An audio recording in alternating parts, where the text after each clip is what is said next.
사랑하는 우리 모든 수성 가족들이 삶의 자리에서 드리는 예배를 통해 하나님께서 그 자리에 임재하시고 우리의 예배를 통해 영광 받으시며 오늘 우리에게 큰 은혜 베풀어 주실 줄을 소망합니다.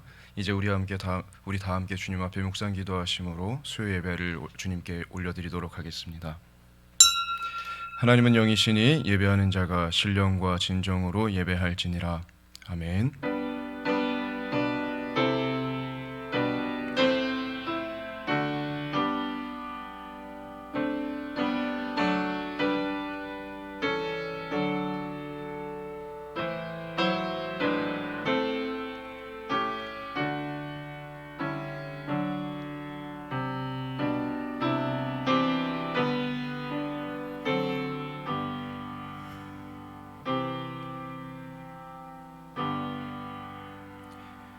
다 함께 사도신경으로 신앙 고백하시겠습니다. 전능하사 천지를 만드신 하나님 아버지를 내가 믿사오며 그 외아들 우리 주 예수 그리스도를 믿사오니 이는 성령으로 잉태하사 동정녀 마리아에게 나시고 본디오 빌라도에게 고난을 받으사 십자가에 못 박혀 죽으시고 장사한 지 사흘 만에 죽은 자 가운데서 다시 살아나시며 하늘에 오르사 전능하신 하나님 우편에 앉아 계시다가 저리로서 산자와 죽은 자를 심판하러 오시리라. 성령을 믿사오며 거룩한 공회와 성도가 서로 교통하는 것과 죄를 사하여 주시는 것과 몸이 다시 사는 것과 영원히 사는 것을 믿사옵나이다. 아멘. 함께 찬송가 415장 찬양하겠습니다.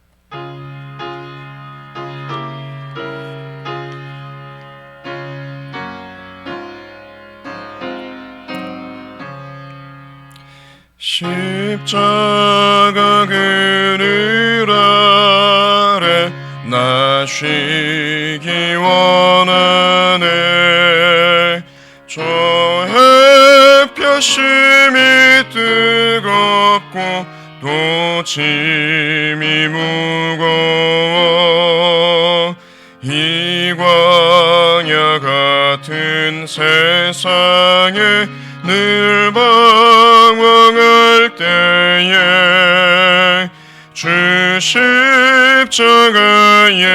그늘에 내 쉴 곳 찾았네.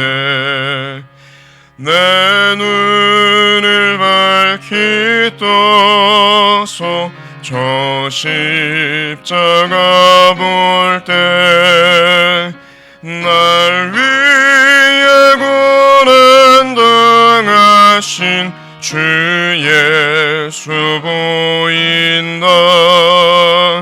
그 영상 볼 때 내 맘에 큰 찔림 받아서 그 사랑 감당 못하여 눈물만 흘리네. 십자가 그늘에서 나 길이 살겠네. 나 사모하는 광채는 주 얼굴뿐이라. 이 세상 나를 버려도 나 두려움 없네. 내 한량 없는 영광은 십자가뿐이라. 아멘. 함께 기도하겠습니다. 사랑의 주님, 이 시간 우리가 각자의 삶의 자리에서 하나님 앞에 우리의 마음을 기울이고 우리의 몸을 단장함으로 시간을 구별하고 우리의 삶을 구별하여 주님 앞에 나아갑니다. 하나님, 이 시간 중심으로 주님 앞에 올려드리는 우리의 예배를 주님께서 홀로 흠양하시며 아버지의 영광 가운데 우리 모두가 나아갈 수 있게 하여 주시옵소서. 하나님, 참으로 어려운 시기를 지나가며 그 가운데 주님의 긍휼을 구합니다. 하나님, 질병이 온 땅을 덮어버린 이 시간 가운데에 같은 두려움과 같은 이기심으로 우리 서로만을 챙기는 자들 되지 않고 이 시간 더욱 주님의 마음을 담아 세상 가운데에 소망의 빛을 밝혀내는 우리 모든 수성 가족들이 되게 하여 주시옵소서. 하나님, 우리 모든 수성 가족들 삶의 자리에 흩어져 있을지라도 우리가 마음으로 이곳에 함께하게 하시며 주님의 영광을 구하게 하시며 우리 모두가 주님의 빛을 밝히우는 작은 촛불로서 복음 증거의 사명을 감당케 하여 주시옵소서. 우리 모든 수성 가족들 영육 간의 강건함으로 주님께서 지켜주시며 하나님, 이 시간들이 우리에게 낭망의 시간 되는 것 아니라 주님께서 더욱 우리를 지키시며 우리 가운데 말씀하시는 축복의 시간이 되게 하여 주시옵소서. 하나님, 이 시간 말씀 앞에 섭니다. 전하는 자와 듣는 자 모두가 이 말씀 가운데에 소망을 품게 하시며 이 말씀을 통하여서 주님이 우리에게 가라 하시는 곳을 향하여 담대한 믿음의 발걸음을 내디딜 수 있는 결단의 의지를 더하여 주시옵소서. 오늘 우리의 예배를 통하여서 주님께서 영광 거두시기를 원합니다. 주님, 부족한 우리의 모습은 십자가 그늘에 감춰주시며 오직 아버지의 사랑과 은혜만이, 아버지의 영광만이 나타나게 하여 주시옵소서. 예배의 시종을 주님께 의탁드리며 거룩하신 예수 그리스도의 이름으로 기도드리옵나이다. 아멘.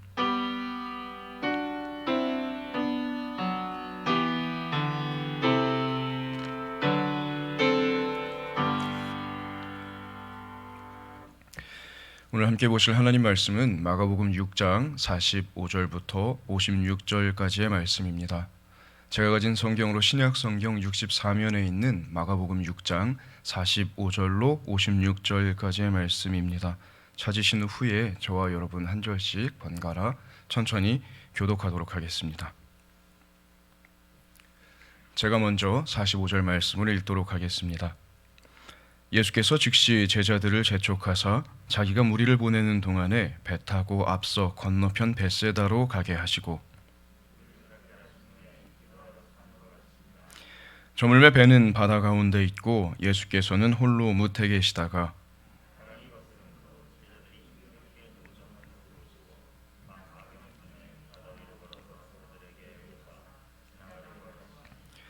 제자들이 그가 바다 위로 걸어오심을 보고 유령인가 하여 소리 지르니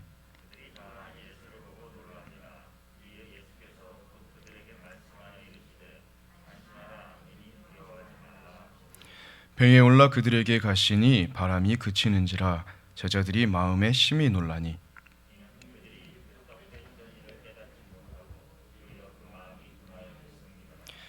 건너가 게네사렛 땅에 이르러 대고 그 온 지방으로 달려 돌아다니며 예수께서 어디 계시다는 말을 듣는 대로 병든 자를 침상째로 메고 나아오니 아무데나 예수께서 들어가시는 지방이나 도시나 마을에서 병자를 시장에 두고 예수께 그의 옷가에라도 손을 대게 하시기를 간구하니 손을 대는 자는 다 성함을 얻으니라. 아멘. 다시 또 이렇게 화면을 통해서 작은 모니터를 통해서 성도님들을 대하게 됩니다. 우리 다시 모여서 이 자리에서 함께 찬양하고 예배하는 그날까지 모든 우리 수성가족들의 삶이 평안하시고 또 영육 간에 강건하시기를 간절히 소망합니다. 우리 함께 말씀을 듣기에 앞서서 이런 마음의 소원을 갖기 원합니다. 오늘 말씀을 통해서 하나님께서 나의 삶을 변화시키실 거란 믿음을 품길 원합니다. 오늘 말씀을 통해서 변화된 우리의 삶을 통해 하나님의 영광을 나타내겠다는 소망이 우리 가운데에 있기를 원합니다. 오늘 말씀을 통해 전하는 자와 듣는 자 모두가 서로를 사랑함으로 온누리에 그 사랑을 전파하는 우리 수성 가족들이 되시길 주님의 이름으로 축원합니다. 근래에 제 설교가 마가복음을 벗어나지 못하고 있습니다. 계속 말씀을 묵상하다 보니 마가복음의 매력에 푹 빠져서 제가 벗어나질 못하고 있습니다.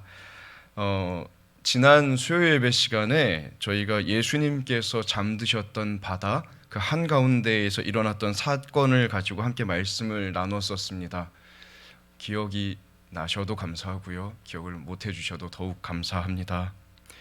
예수님께서 잠드셨던 바다의 풍랑 한가운데에서 제자들의 경험과 지식 그들의 뜻과 계획은 반드시 실패해야만 했습니다.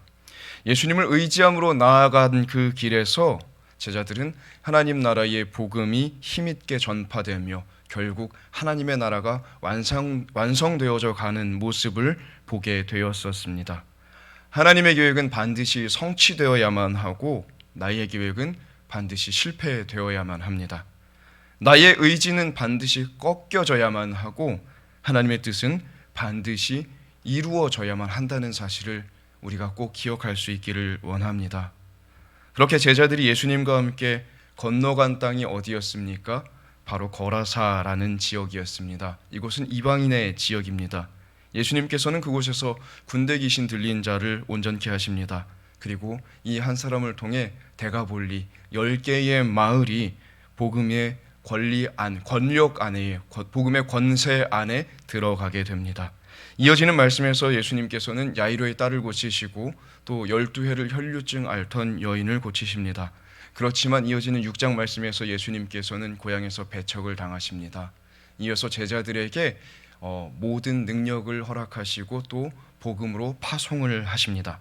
이후의 말씀에서는 스테레 요한의 순교의 이야기가 잠시 삽입되어지고요.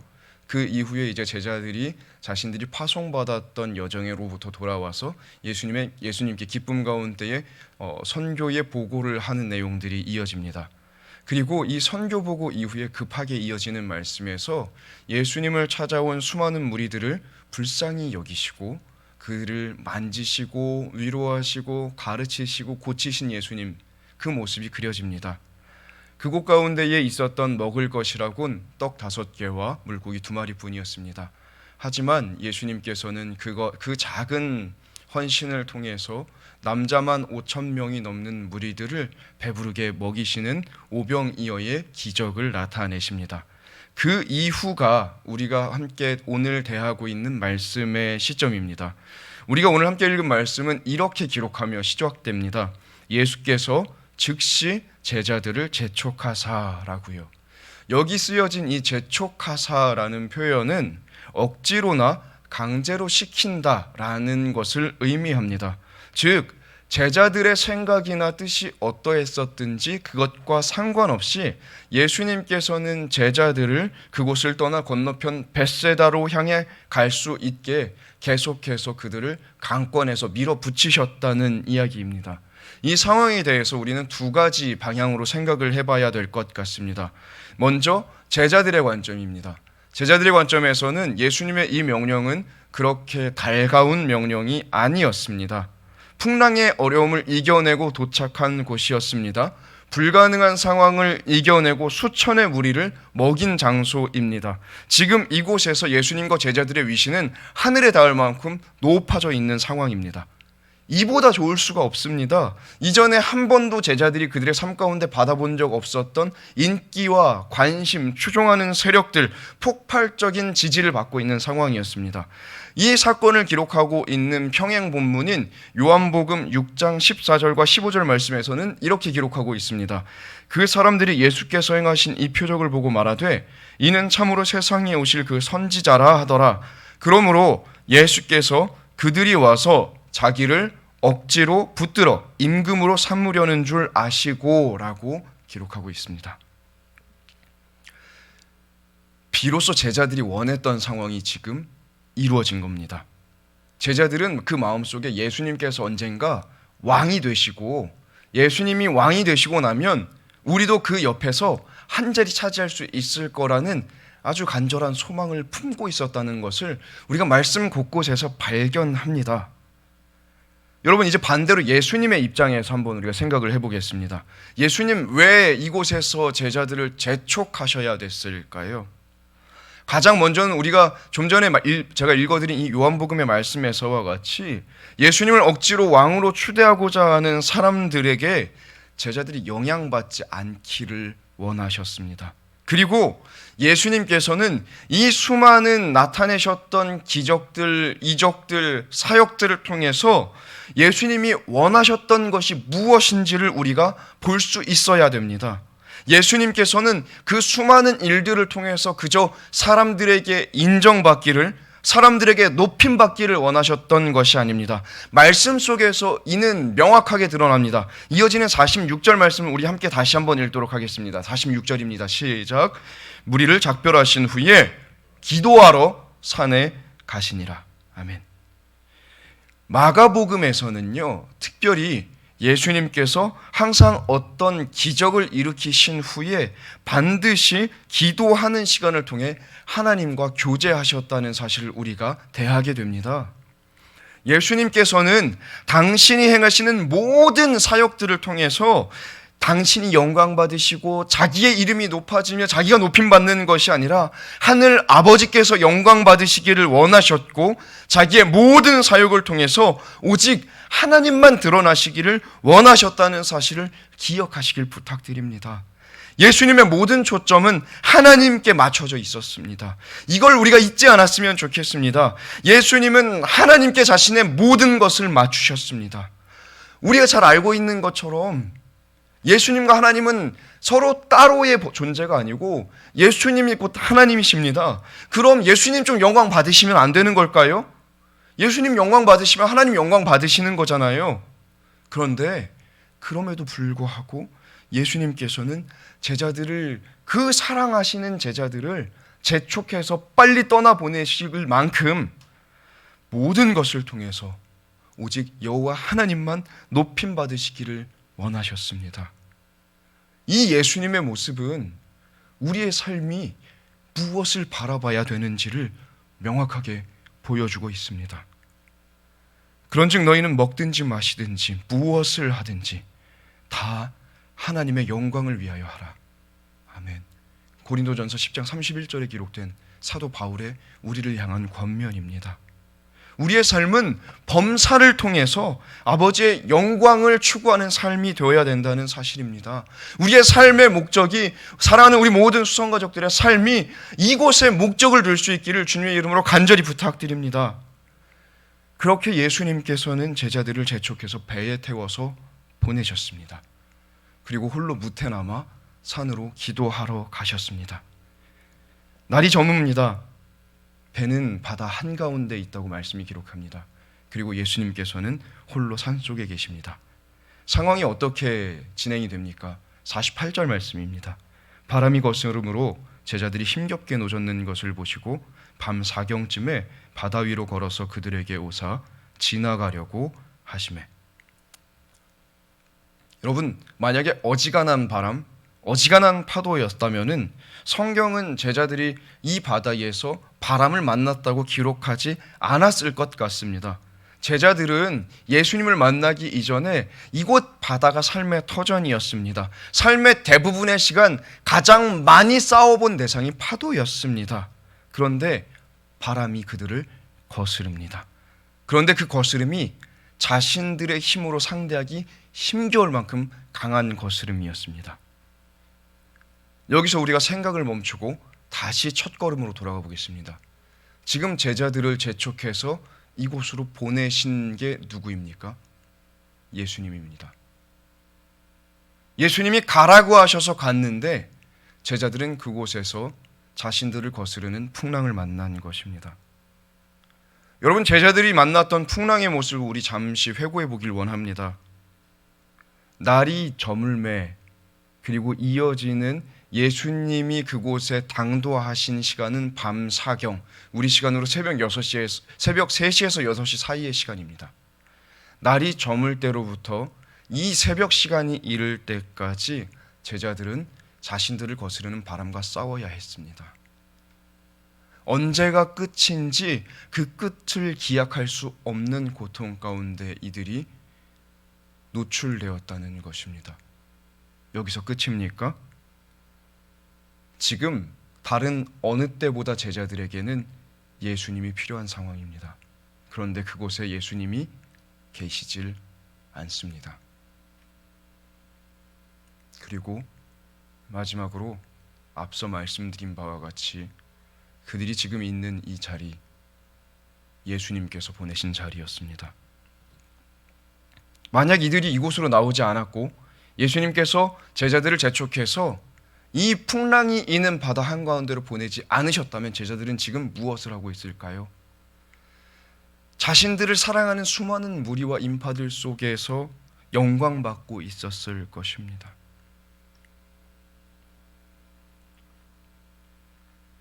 여러분, 우리 다시 한번 48절 말씀을 함께 보기를 원합니다. 함께 읽겠습니다. 시작.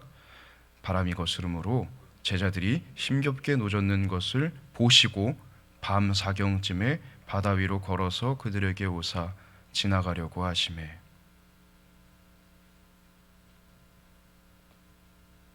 우리의 삶 가운데에 이런 원망이 나올 때가 참 있습니다. 주님, 도대체 언제까지입니까? 내가 이렇게 아픈데 주님 도대체 어디 계십니까?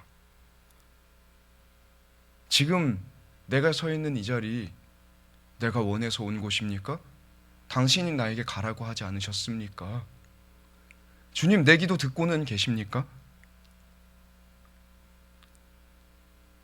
제자들이 만난 풍랑은 순종의 대가였습니다.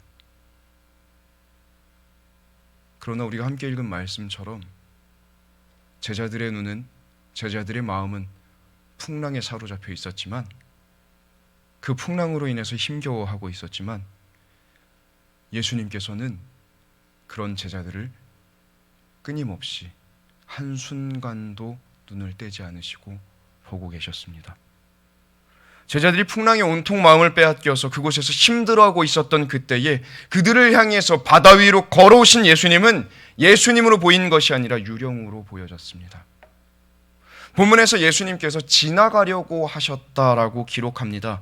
오늘 본문의 말씀이 시작되면서부터 예수님은 하나님께로 자신의 모든 시선을, 자신의 삶의 모든 목적을 맞추고 계시다라는 이야기를 했었습니다.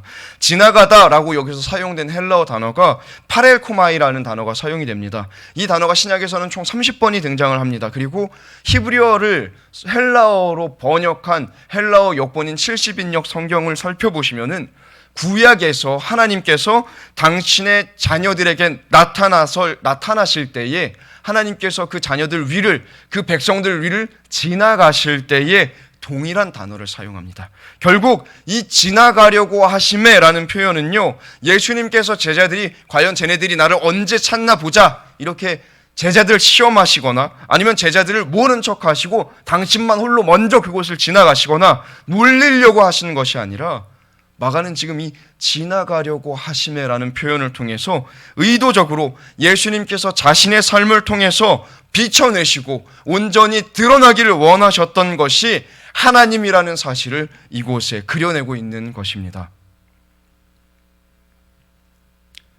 여러분, 그러면 뭐합니까?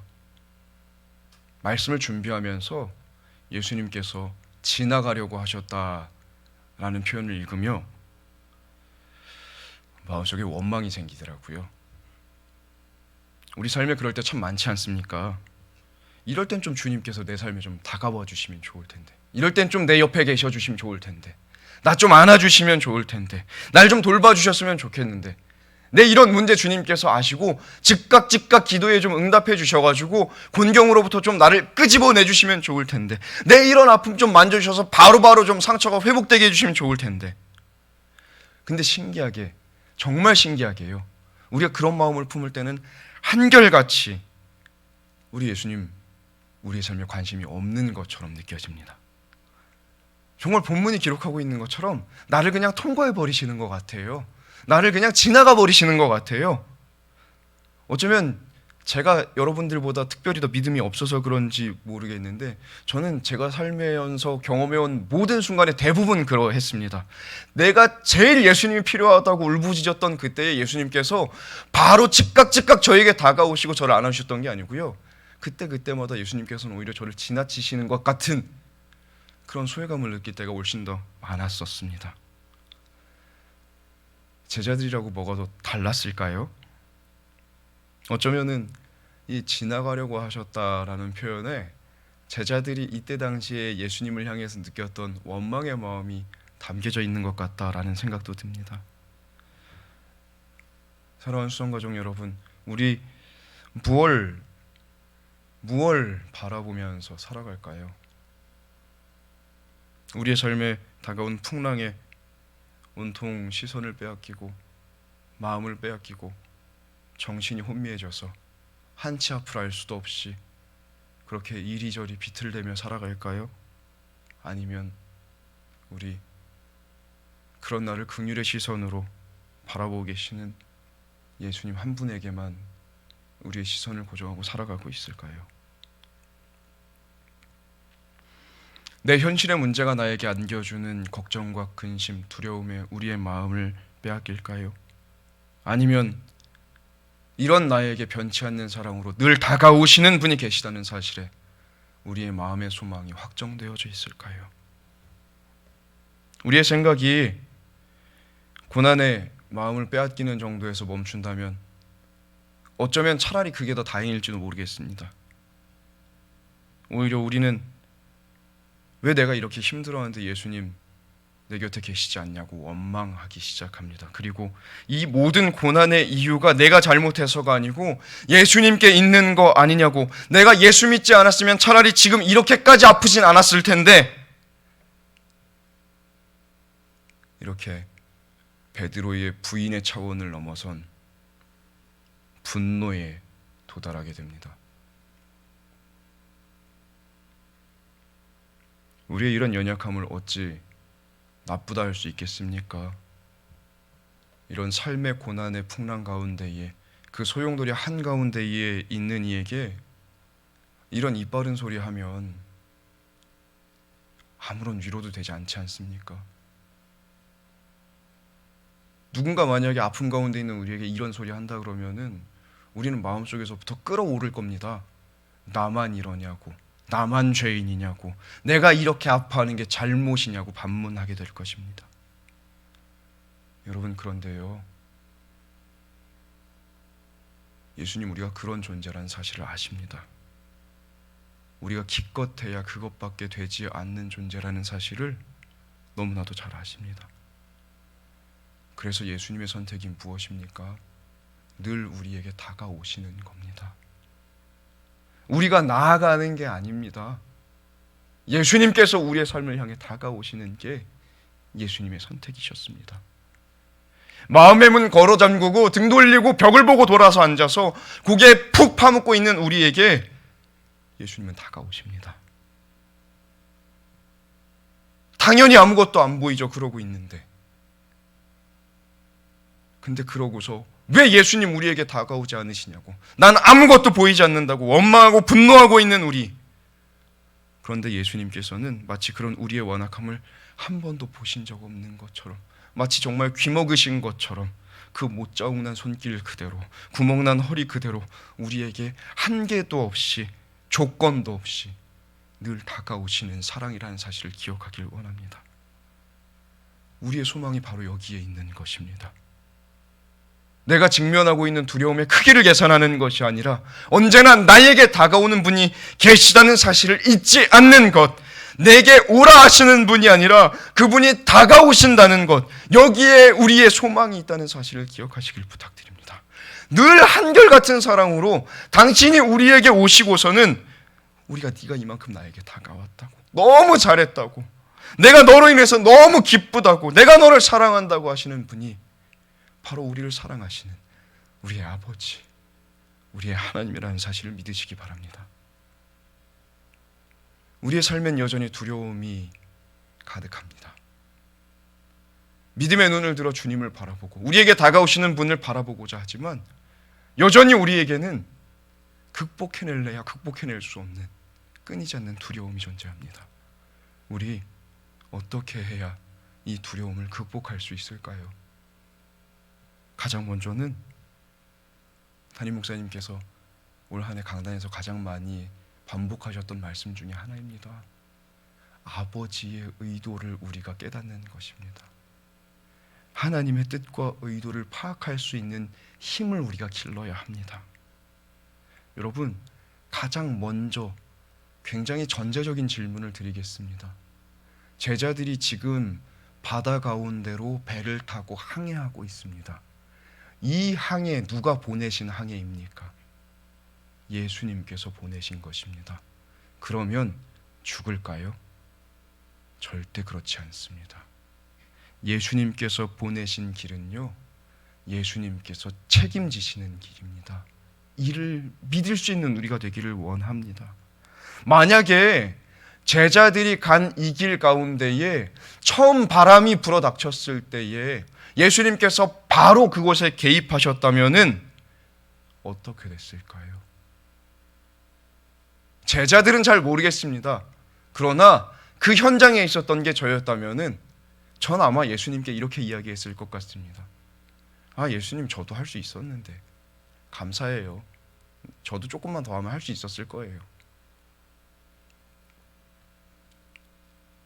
제자들이 자기 힘으로 도저히 불가능하다, 이건 내 힘으로 할 수 없는 일이다라는 걸 깨달은 시간이 밤 사경입니다.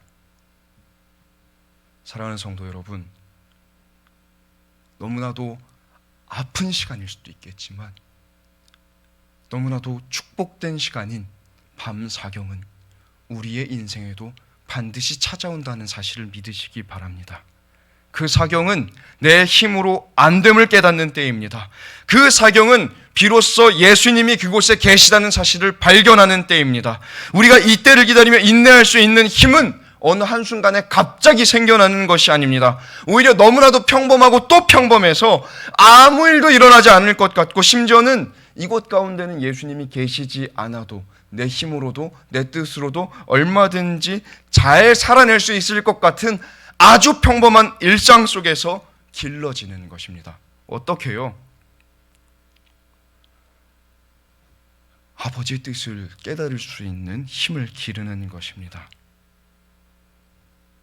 발등에 불 떨어지면 그때서야 기도하러 기도의 자리 찾아 나오는 거 아니고요. 일상 가운데 기도하는 삶을 사는 것입니다. 우리의 삶의 자리, 가장 평범한 그곳에서 주님을 인식하고 그 주님과 동행하는 삶을 살아가는 것입니다. 그냥 내가 원하는 것, 내가 바라는 것, 내 이야기만 잔뜩 하는 그런 기도 생활을 말하는 게 아닙니다. 오히려 듣는 기도를 말하는 것입니다. 키에르케고르라는 철학자이자 신학자는 그렇게 이야기했습니다. 처음에는 기도가 말하는 것인 줄 알았대요. 그런데 기도의 깊은 곳으로 들어가고 또 들어가고 또 들어가 보니까 그때서야 깨달았답니다. 기도는 듣는 것이란 사실을요. 여러분, 기도는 듣는 것입니다. 내 뜻을 관철시키는 게 아니고요, 아버지의 뜻을 나의 삶 가운데에 받아내고, 그렇게 나의 욕망과 나의 모든 원들을 포기하고 내려놓고 그곳에 아버지의 뜻을 품는 것이 기도의 시간이라는 사실을 기억하시길 부탁드립니다. 이를 위해서는 전제 조건이 하나 있습니다. 반드시 전제돼야 되는 것이 하나 있습니다. 아버지의 우리를 향한 마음을 담은 말씀, 이 말씀 가운데 우리가 거하는 것입니다. 이 말씀을 우리가 늘 묵상하는 것입니다. 성경책이 내 승용차 뒷자리 어딘가에 일주일 내내 놓여 있다가 예배당 올 때 꺼내오는 것 아니고요, 일주일에 한번 교회 가방 안에 있었던 거 꺼냈다 다시 넣어놓는 거 아니고요, 늘 내 삶에 이 말씀이 등불이 되는 삶을 살아가는 것입니다. 매일의 삶을 말씀으로 시작하고 말씀으로 마치는 것입니다. 그렇게 말씀과 가까이에서 친밀하게 살아가는 것입니다. 그럼 어떤 일이 우리의 인생 가운데 벌어지는지 경험해 보신 분들은, 그 맛을 보신 분들은 잘 알고 계실 것입니다. 기도할 때 내가 의식하지 않아도, 내가 그걸 의도하지 않아도 기도하는 나의 입술에 아버지의 말씀이 담기기 시작합니다. 살아내는 내 삶의 모든 걸음에 주님의 말씀이 막대기와 지팡이가 됩니다. 내가 가야 하는 길이 어딘지를 한 번 더 진단하게 됩니다. 내가 멈춰야 할 곳에서 최소한 주저할 수 있는 믿음의 실력이 키워지게 됩니다.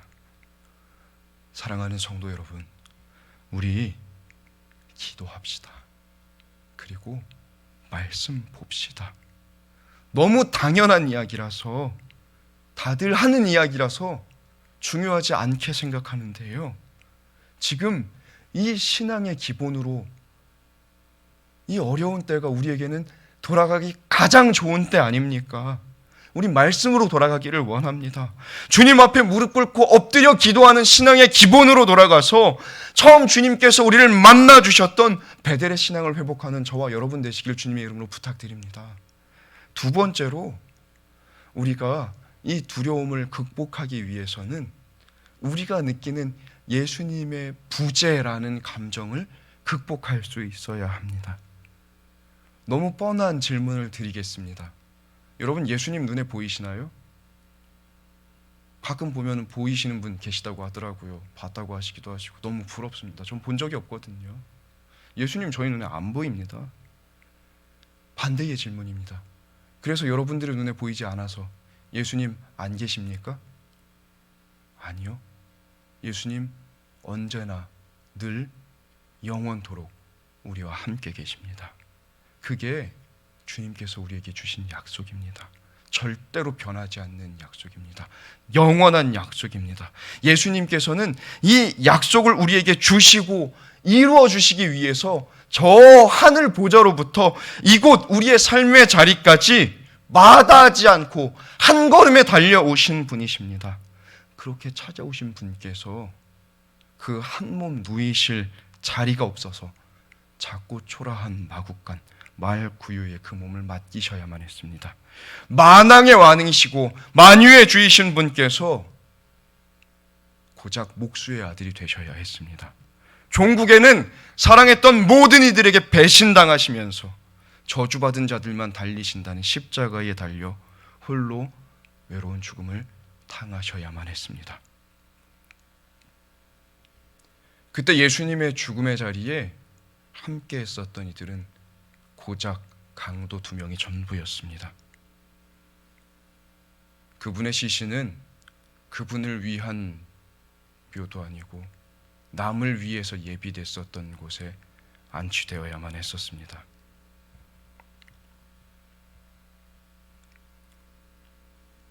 만약 거기서 끝이라면요, 우리는 예수님의 부재를 슬퍼해야 됩니다.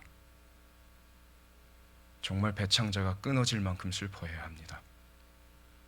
만약 거기서 끝이라면요, 우리는 지금 예수님이 우리의 눈에 보이지 않는다는 이 예수님의 부재로 인해서 절망해야 합니다. 여쭙겠습니다. 여러분께서 아시는 예수는 그렇게 끝이 나셨습니까? 그렇게 남의 무덤에 안치된 죽음으로 끝나셨습니까? 그게 여러분께서 신앙하시는 이유입니까?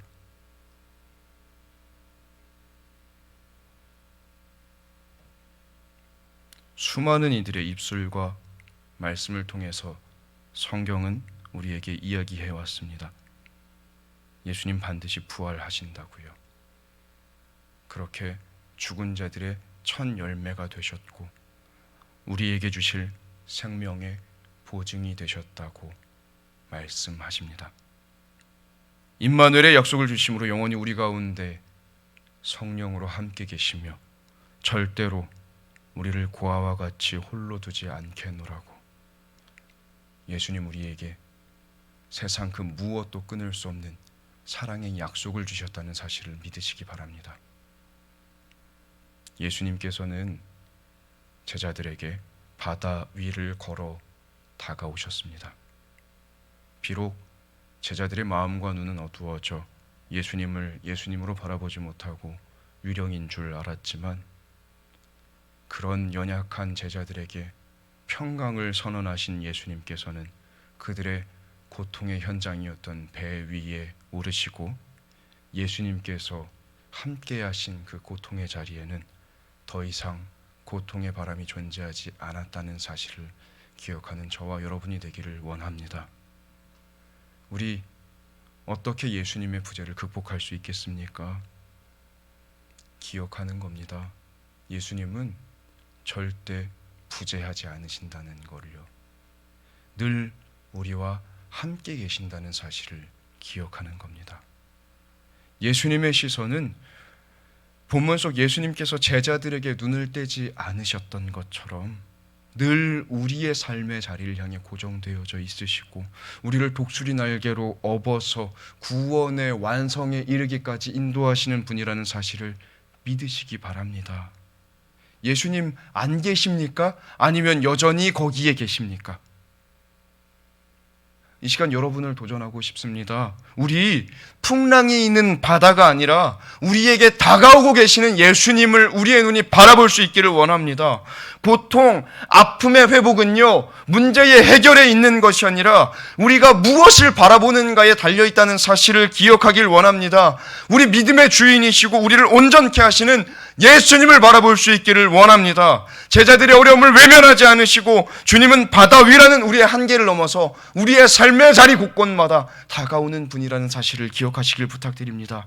그 주님, 오늘도 변치 않는 사랑으로 우리에게 다가오십니다. 그리고 우리와 함께하는 분이라는 사실을 믿는 저와 여러분 되시길 부탁드립니다. 마지막 세 번째로 우리가 우리의 삶의 두려움을 극복하기 위해서는 은혜를, 그리고 우리가 받은 은혜에 대한 기억을, 감격을 회복하는 힘이 있어야 합니다. 52절 말씀에서 이렇게 기록하고 있습니다. 이는 그들이 그 떡 떼시던 일을 깨닫지 못하고 도리어 마음이 둔하여졌음이로라. 오병이어의 기적은 예수님을 왕이 되게 해줄 수도 있었습니다. 그런데 예수님께서는 왕이 되신 게 아니고요, 하늘 아버지의 영광을 구하셨습니다. 그렇게 당신의 모든 소망이 아버지 되시는 하나님께 있고, 그렇게 하나님의 나라를 이루어 가시고 마침내 그 나라는 현실의 어떠한 문제에도 좌절되거나 포기되지 않고 하나님의 영광 가운데 하나님의 영광을 통해서 하나님의 은혜와 하나님의 인도하시는 섭리를 통해서 완성된다는 사실을 예수님께서는 비추어 내셨습니다. 제자들이 그토록 따르던 주님은 떡 5개와 물고기 2마리로 온 산을 메운 무리를 부욕해 하시고 배부르게 만드시는 분이셨습니다. 제자들을 바다 건너로 보내신 예수님께서는 그들에게 귀신을 제어할 능력을 주셨던 분이시고, 친히 그 자신이 증거되어야 할 복음이 되신 분이시고, 인간으로는 결코 감당할 수 없는 질병을 그 옷자락에 손을 대는 것만으로도 고치신 분이시며, 또한 귀신을 쫓아내시고 이미 파도와 바람을 꾸짖으사 잠잠케 하신 기억을 제자들은 가지고 있었습니다. 여러분, 하물며 고작 바람이겠습니까? 하물며 고작 바람이겠습니까?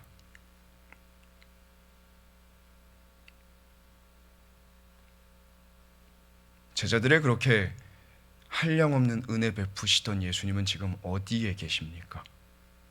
제자들이 힘겹게 노를 젓고 있을 때 제자들에게 관심 없으셨습니까? 아니면 제자들은 쪄서 보내시고 당신은 왕이 되셨습니까? 아니면 홀로 예수님 편안하게 휴식의 시간을 누리고 계십니까? 아닙니다. 예수님 지금 그곳에 그들과 함께 계십니다. 여러분, 우리 이 사실을 믿을 수 있길 원합니다.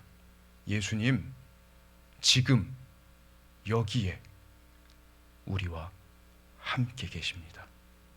우리가 이 사실을 기억한다면 날마다 우리의 삶은 그 모든 시간이 은혜와 감동의 연속일 것이고, 그 어떤 형편에서나 아버지의 영광을 바라보며 기뻐할 수 있는 환희에 찬 감격의 순간일 것입니다.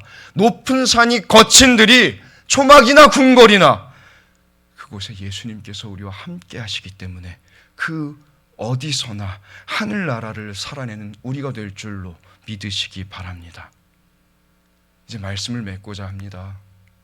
여러분, 오늘 말씀의 제목이 건너가야 했던 이유입니다. 그렇게 바람이 거스르던 바다를 건너간 제자들과 예수님, 무엇을 만났습니까? 여러분, 우리가 읽었던 말씀이 시작될 때에 제자들이 도착했어야 되던 도착지 어디였죠? 벳세다였습니다. 그런데 그들이 도착한 곳은 어디입니까? 게네사렛입니다. 최초에 목적했었던 목적지가 아닙니다. 그러나 그들이 도착했던 곳에는요, 수많은 예수가 필요한 사람들이 있었습니다. 병든 자들이 있었습니다. 자리에서 일어나지도 못하던 자들이 있었습니다. 병자들, 예수의 옷가에라도 손대길 원했던 자들, 온전치 못한 자들, 불완전한 자들, 신음하는 이들, 여전히 예수님의 눈길이 머물고 있는 아파하는 자들이 그곳에 가득히 있었습니다. 여기서 우리가 생각을 여기까지 가져가 보길 원합니다. 예수님 비단 이들의 육신의 고통을, 이들의 질병의 문제를 가장 아파하셨던 걸까요?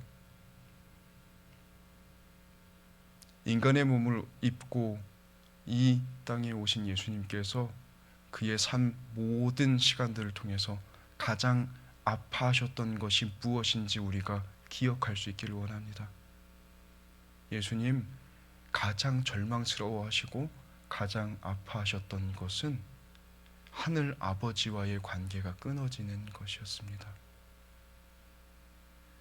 우리의 삶의 형편의 아픔들 예수님 공감하십니다. 하지만 우리를 바라보시며 예수님께서 가장 아파하시는 것은 하늘 아버지를 온전히 바라보지 못하고 그 하늘 아버지와의 관계가 단절되어진 우리의 영혼의 고통을 하나님 가장 아파하신다는 사실을 우리가 기억할 수 있기를 원합니다. 하나님과 관계가 단절되어져 있는 그 불쌍한 이들, 그리고 예수님께서는 그들을 향한 당신의 마음이 늘 변함없는 사랑으로, 다가가시는 사랑으로 늘 함께 하셨다는 사실을 우리가 기억하길 원합니다. 게네사렛 이 마을에서 마주하게 된 모습들, 제자들 중 그 어느 누구도 원하거나 기대했던 모습 아닐 겁니다. 오히려 제자들이 늘 마주했었던 아픔 많은 거, 일거리 많은 현장, 피곤한 현장일지도 모르겠습니다. 그렇기 때문에 우리 오늘 이 말씀을 꼭 기억할 수 있기를 원합니다.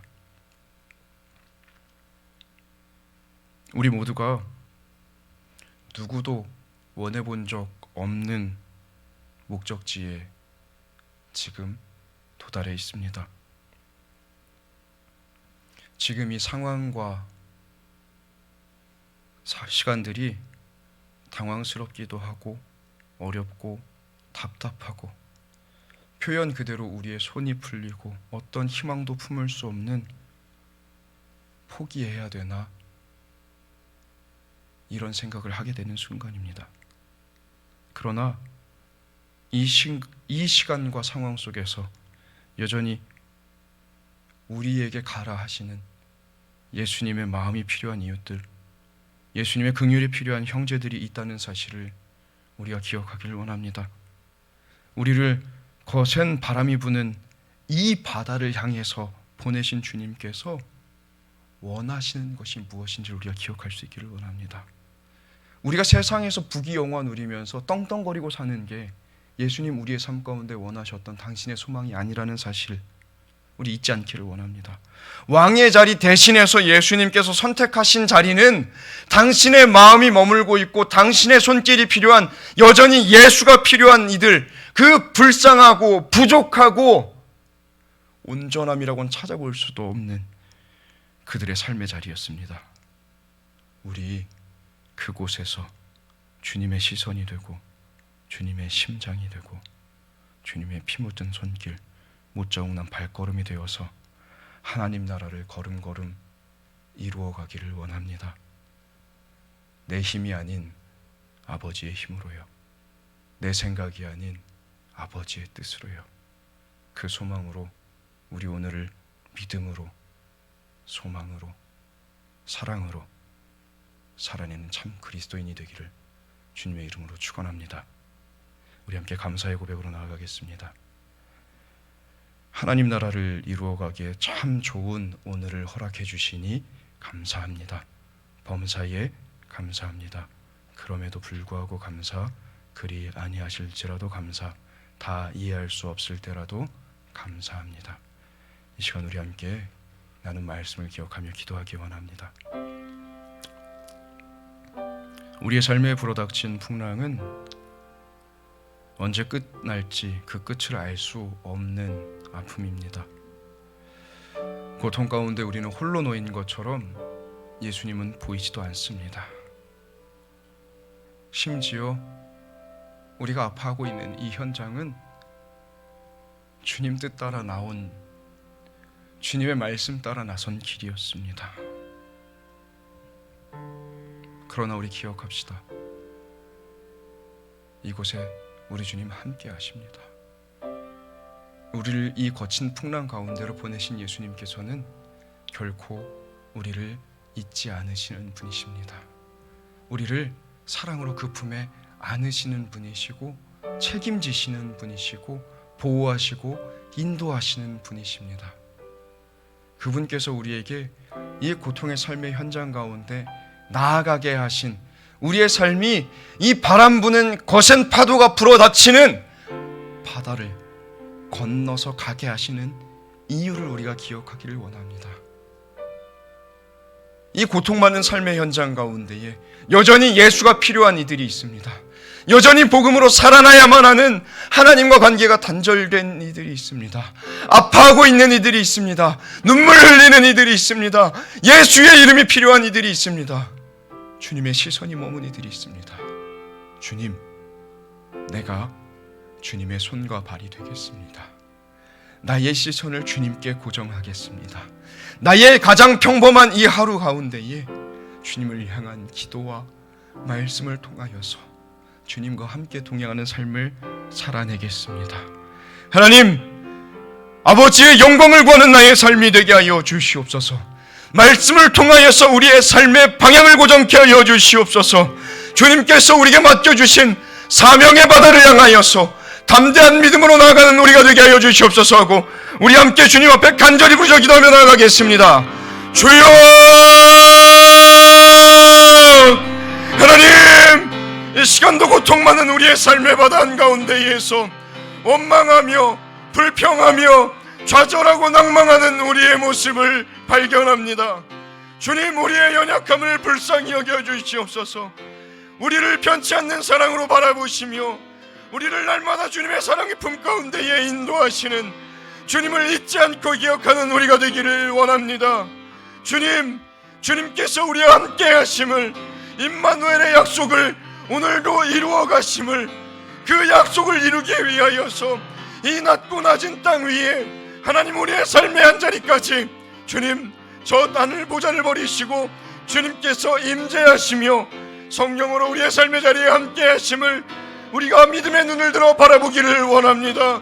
하나님, 날마다 주님께서 우리 가운데 허락하신 말씀을 통하여서 우리의 삶이 사명의 방향을 잃지 않기를 원합니다. 주님께서 우리에게 보라 하시며 나아가라 하시는 사명의 자리를 향하여 담대히 나아가는 우리가 되기를 원합니다. 오늘도 신음하고 있는 형제들, 아파하고 있는 이웃들을 주님의 시선으로 바라보기를 원합니다. 주님의 마음으로 그들을 품어낼 수 있기를 원합니다. 그들을 향하여서 주님의 보혈이 묻은 손길로 우리가 먼저 다가갈 수 있기를 원합니다. 우리의 발자국 가운데에 주님의 못자국 난 발자국이 지켜낼 수 있기를 원합니다. 하나님, 주님의 섬김이 우리의 삶 가운데 담겨지게 하시며 주님의 사랑으로 우리의 삶이 주님의 복음을 증거하며 이곳 가운데 주님의 나라를 확장해 나아가게 하여 주시옵소서.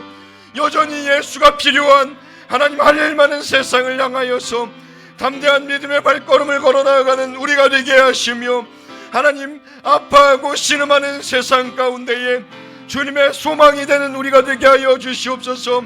이 세상을 고쳐 나아가는 주님의 증인이 되게 하여 주시옵소서.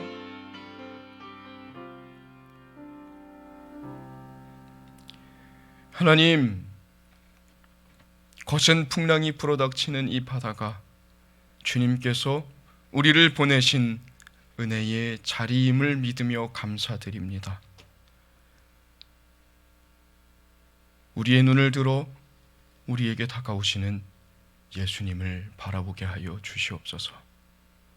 그 주님과 동행하기에 그 어디서나 하나님 나라를 살아내는 우리가 되게 하여 주시옵소서. 아버지께서 우리를 보내시는 사명의 땅을 향하여 말씀에 뿌리박고 담대한 믿음의 걸음을 내딛는 우리가 되게 하시고, 오늘도 아파하고 신음하는 세상을 향하여 이들을 그 품에 안고 멍든 세상을 고쳐내는 우리 모든 수성 가족들이 되게 하여 주시옵소서.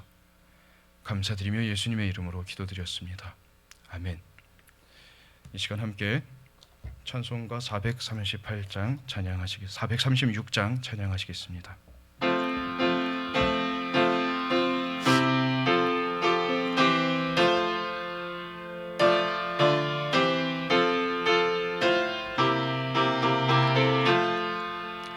나 이제 주님의 새 생명 얻은 몸, 옛 것은 지나고 새 사람이로다.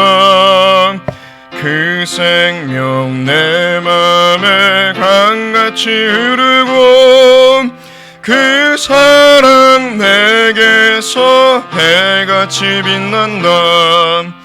영생을 누리며 주 안에 살리라. 오늘도 내일도 주 함께 살리라. 주 안에 감추인 새 생명 얻으니, 이전에 좋던 것 이제는 값없다. 하늘의 은혜와 평화를 맛보니, 찬송과 기도로 주 함께 살리라. 영생을 누리며 주 안에 살리라. 오늘도 내일도 주 함께 살리라. 산천도 초목도 새 것이 되었고, 죄인도 원수도 친구로 변한다. 새 생명 얻은 자 영생을 누리니, 주님을 모신 맘 새 하늘 이루다. 영생을 누리며 주 안에 살리라. 오늘도 내일도 주 함께 살리라.